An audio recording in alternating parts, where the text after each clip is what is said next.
Salut les poulets, ici Jérémy, nous sommes le 25 avril 2020 et j'en suis déjà à ma 7e vidéo hebdomadaire concernant le coronavirus, donc la situation globale ici en Turquie, pays où je vis depuis quasiment 3 ans maintenant pour ceux qui regardent pour la première fois une de mes vidéos.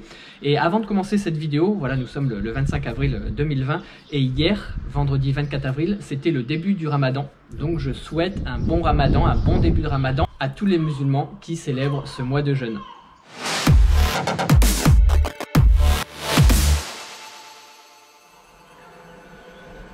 Comme d'habitude, on va commencer avec les chiffres. Donc, pour rappel, ce sont les chiffres de la veille, donc du vendredi 24 avril.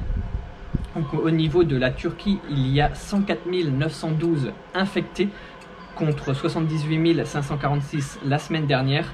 Il y a 2600 décès contre 1769 le week-end dernier et il y a 21 737 personnes guéries du coronavirus contre 8 631 il y a une semaine.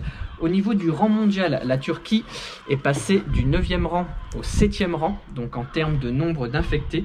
Je reprends ma liste. Pour le top 10 des pays infectés, il y a les États-Unis, l'Espagne, l'Italie, l'Allemagne, le Royaume-Uni, la France, la Turquie, l'Iran, la Chine et la Russie qui concluent ce top 10. Pas de très bonnes nouvelles, excepté concernant voilà, le nombre de guéris qui a été quasiment multiplié par 3. C'est plutôt bon signe.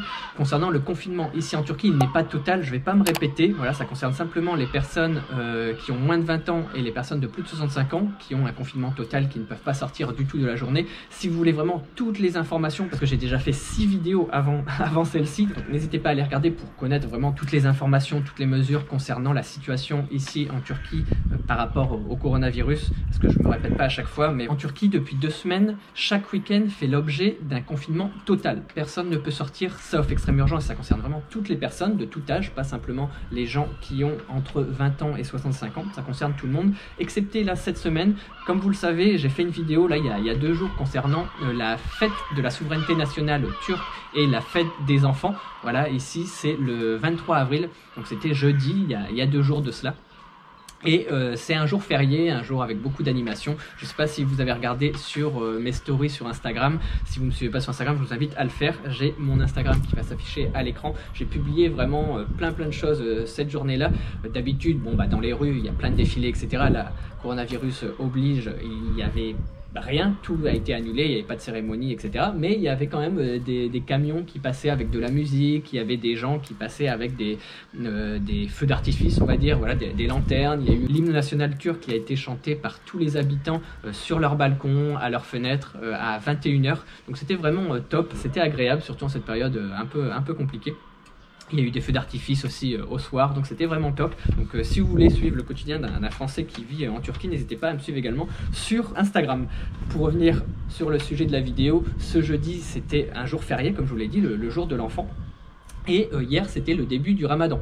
Donc en fait, il n'y avait pas beaucoup de monde qui travaillait à cette période-là. Et pour éviter que les gens sortent, se rassemblent en cette période un petit peu de fête, le gouvernement a décidé depuis mercredi à minuit de confiner tout le monde totalement. Voilà, d'habitude, c'est que le samedi et le dimanche. Et là, c'était à partir de mercredi minuit jusqu'à dimanche minuit, donc demain. Voilà, c'était exceptionnel parce que cette semaine était une semaine riche en événements ici en Turquie. Voilà pour cette première partie de la vidéo. Ensuite, je voulais également vous dire qu'il y a un site qui existe, parce qu'il y en a beaucoup qui me disent où est-ce que tu as tes infos. La plupart des infos que j'ai sont sur le site covid19.salik.gov.tr. Voilà, je vais vous l'afficher à l'écran et je vais vous le mettre également en description en dessous de la vidéo. Et c'est un site internet, je ne sais pas si vous voyez bien, voilà, et qui énumère un petit peu les chiffres clés, voilà, des informations, il y a des graphes, etc. C'est en turc, bien sûr, voilà, c'est le site du gouvernement turc qui a été vraiment créé pour le coronavirus, pour avoir des nouvelles régulièrement et avoir les informations de dernière minute sur ce site-là. Donc je vous invite à aller jeter un coup d'œil si vous vivez ici en Turquie pour avoir les informations de dernière minute. C'est vraiment les informations officielles du gouvernement, donc ça pourra vous aider pour connaître les dernières mesures, connaître les derniers chiffres, avoir un update régulièrement. Je vous recommande ce site-là, vu qu'on me l'a beaucoup demandé dans les commentaires, donc je voulais en parler ici.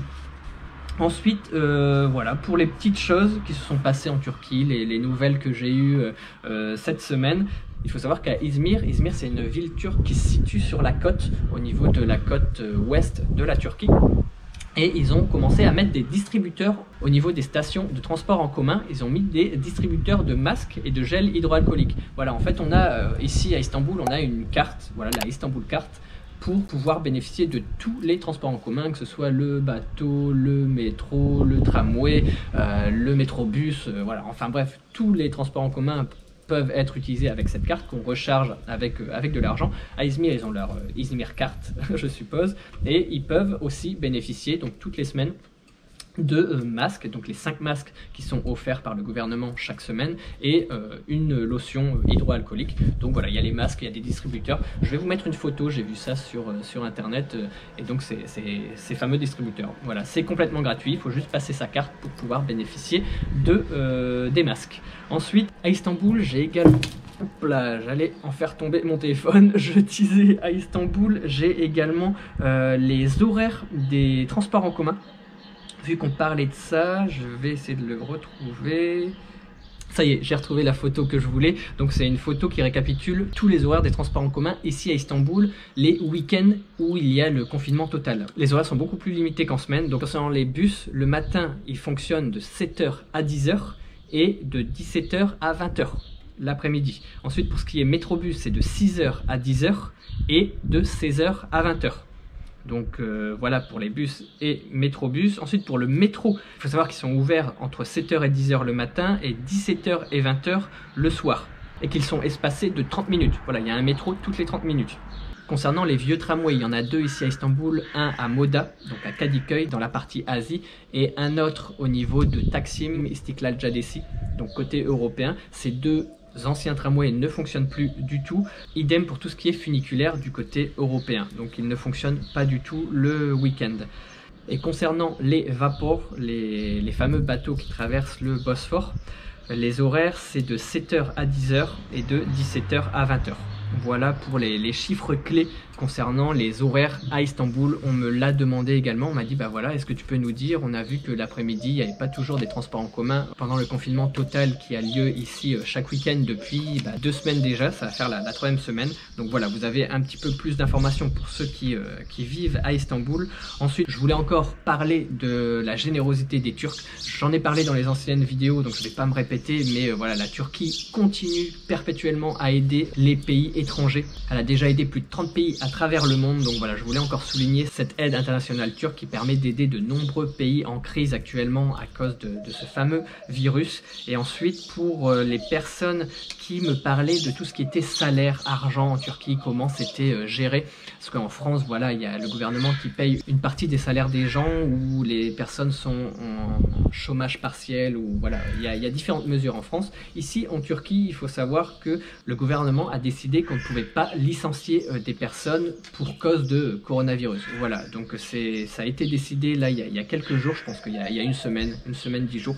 Donc Erdogan, lors d'un discours, a annoncé que les licenciements étaient interdits pendant cette période. Ensuite, il a promis des aides financières aux personnes qui ont travaillé lors des 3 dernières années plus de 460 jours. Donc si vous êtes dans ce cas de figure là, si vous avez travaillé plus de 460 jours lors des 3 dernières années, vous avez droit à 60% de votre salaire. Et il faut savoir que là ça a changé cette semaine. Au début ils avaient demandé 600 jours de travail, et comme il y avait très peu de personnes qui rentraient dans cette case, ils ont décidé de diminuer ce nombre à 460 jours sur les 3 dernières années. Et pour les personnes qui ne sont pas dans ce cas de figure, donc qui n'ont pas travaillé 460 jours pendant les 3 dernières années, mais qui avaient un emploi avant la crise, et ben le gouvernement a décidé de donner 39 livres turcs par jour en guise de salaire, on va dire, pour pouvoir subvenir à ses besoins pendant cette période où il y a beaucoup de gens qui ne gagnent pas d'argent du tout. Donc c'est très compliqué pour certaines personnes. Et ces 39 livres turcs par jour seront distribués pour le moment sur une période de 3 mois. Voilà. Ensuite, ça va être peut-être renouvelé en fonction de la situation, comment ça évolue. Donc pour rappel, voilà, si vous avez travaillé plus de 460 jours lors des 3 dernières années, vous pouvez bénéficier de 60% de votre salaire. Et si vous travaillez avant la crise et que malheureusement vous ne respectez pas cette condition d'avoir travaillé 460 jours pendant les 3 dernières années, et ben le gouvernement va reverser 39 quelque chose, 39, quelque chose, j'ai pas noté le chiffre exact, mais à peu près 39 livres turcs par jour pour subvenir à vos besoins. Voilà pour les grosses mesures, les grosses informations que j'ai pu recueillir cette semaine. Ensuite, il y en a beaucoup qui m'ont parlé aussi de tout ce qui est hôpitaux, etc. Donc la Turquie est très avancée à ce niveau-là. J'en reparlerai dans la prochaine vidéo coronavirus, parce que là, je pense que j'ai déjà bien parlé, donc j'y reviendrai plus tard.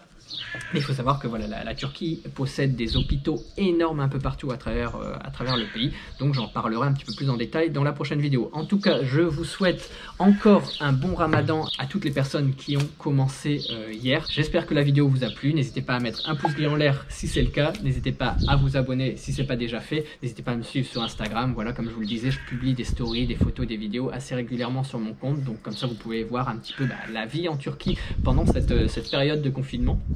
Et je vous souhaite une excellente journée, une excellente soirée en fonction de quand vous regardez la vidéo. Tchuss les poulets!